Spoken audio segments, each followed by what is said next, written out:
మన ఫ్యామిలీ అందరికీ శుభోదయం అండి. అందరూ కాఫీలు టీల దగ్గర టిఫిన్లు చేశారా? పిల్లలు మన ఇంటికి సెలవులకు వస్తున్నారంటే ఎంత ఉత్సాహంగా ఎంత ఉల్లాసంగా నిద్రపోకుండా మరీ ఎదురు చూస్తుంటామా? పిల్లలు వెళ్తున్నారంటే చాలు. ఇప్పుడు వాయిస్ రికార్డ్ ఇచ్చేటప్పుడు కూడా దుఃఖం వస్తుందబ్బా ఈ వీడియోని చూస్తుంటే. ఎందుకంటే మొన్న అయితే ఫుల్ గేట్ చేశాను. ఇది మొన్నటి వీడియో.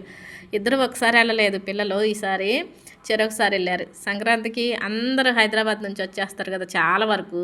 ఇక టికెట్లు బుక్ చేసుకుందామంటే ఇద్దరికి ఒకసారి కుదరలేదు, చెరొకసారి బుక్ చేసుకున్నారు. శనివారం నైటు పండు వెళ్ళిందండి.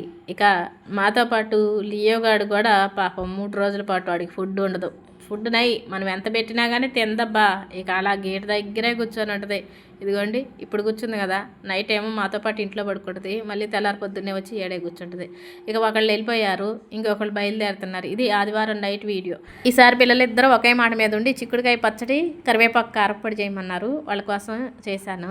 ఇక ప్లాస్టిక్ డబ్బాలు మంచిది కదని తెలుసు, కంపల్సరీగా అంటారు అక్క గాజు సీసాలో పెట్టరాదని పిల్లలకు పచ్చళ్ళని. పిల్లల చేతుల్లో గాజు సీసాలు ఉండవు. అది కాకుండా మాకు హైదరాబాద్ చాలా దూరం. ఇక్కడ నైట్ బయలుదేరితే వెళ్ళేసరికి తెల్లారిద్ది. ఈ టైంలో గాజు సీసాలు ఉంటాయి అని అయితే నమ్మకాలు తక్కువే. మంచిది కాదని తెలిసినా పెట్టక తప్పడం లేదు. ఇక పిల్లలు సెలవులు అయిపోయి కాలేజీలకు కానీ జాబులకు కానీ వెళ్తున్నారంటే ప్రతి తల్లిదండ్రులకి బాధ అనిపించిద్ది. అది తప్పదు. కానీ పిల్లలు మన దగ్గరకు ఉండేదానికంటే వాళ్ళ భవిష్యత్తు ముఖ్యం కదా, మనకు మనం సర్ది చెప్పుకోవటం. కానీ ఎప్పుడూ ఒక మాట చెప్తాను నేను, పిల్లల్ని 10వ తరగతి వరకు హాస్టల్లో ఉంచుకోకుండా ఇంటి దగ్గర నుంచి స్కూల్కి పంపించండి. 10 తర్వాత మనం ఇంటి దగ్గర ఉంచుకోవాలన్నా ఉంచుకోలేము.